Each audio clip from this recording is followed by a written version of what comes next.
Kawasuda ni 10 counties mapacho ka ojiw mondo med keto maino eneno ni gichopo kare singo mar chwalo dongruok e counties mage.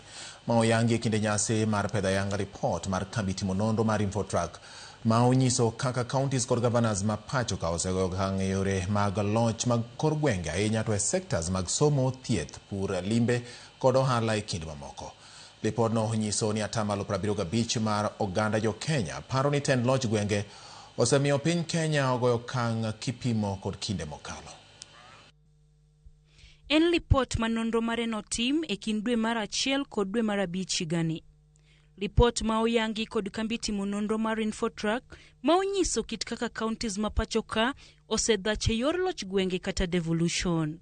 Lipodno ma orango sektas mopogore opogore oyango ni sekta mar pur kaunti ma Trans Nzoia otelo gi atamalo 60, kaunti ma Homabay ni e namba 6 gi atamalo 51, Kisumu namba 20 gi atamalo 45, ka Migori ni e namba 23 gi atamalo 44.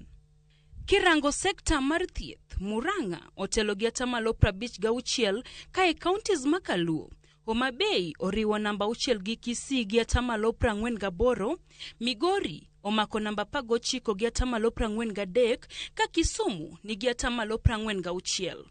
Sekta mar somo mae machielo ma omi pek ahinya, Kiambu kod Murang'a oriwo namba 1 gi atamalo 61, ka Trans Nzoia kod Elgeyo Marakwet nigi atamalo 57, Homabay nigi atamalo 53, ka Kisumu to nigi atamalo 52.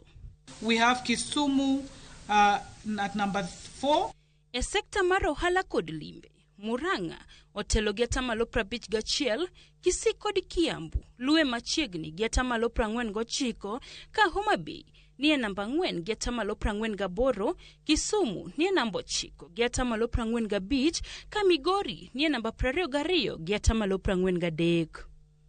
Kaluwore gi jalup jakom riwruog governors Mudhomi Njuki, achiel kuom gigo ma pod thiro tend loch gwenge en bedo ni moko kuom chenro ma owinjore ta kod counties pod itayo kod sirkal mamalo. Most of those functions, the 14 of them, most of them are just devolved on paper. But in reality, it is a different story.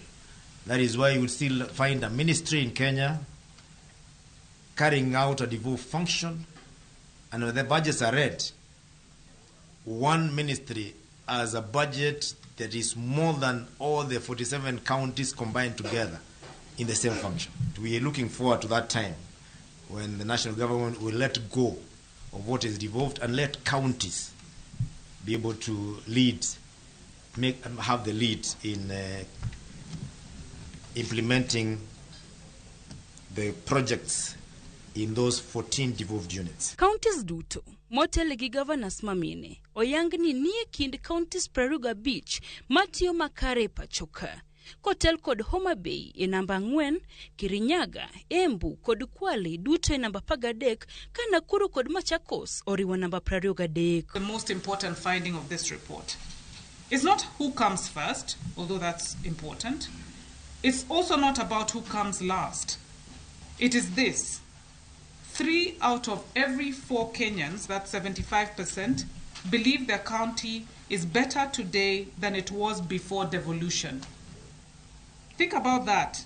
It's not politicians, not researchers like us, not commentators like the media at the back there. It's the ordinary mwananchi who have endorsed devolution since it came into its fore in 2013.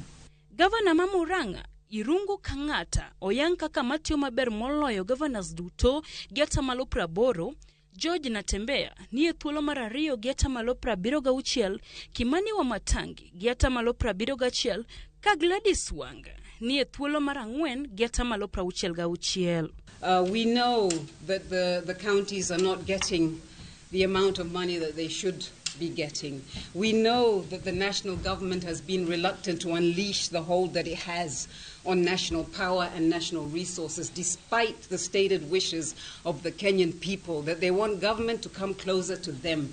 The national government has persisted in its habit of dominance and autocracy, and this is something that we see that young people are rejecting. Ekindego tend counties ojiwa ni nyaka koro giket maino ineno ni sectors duto oyudo omenda makare mar chwalo dongruok moloyo to mago mag thieth kod somo. Dalinta Ouma, Ramogi TV, Nairobi.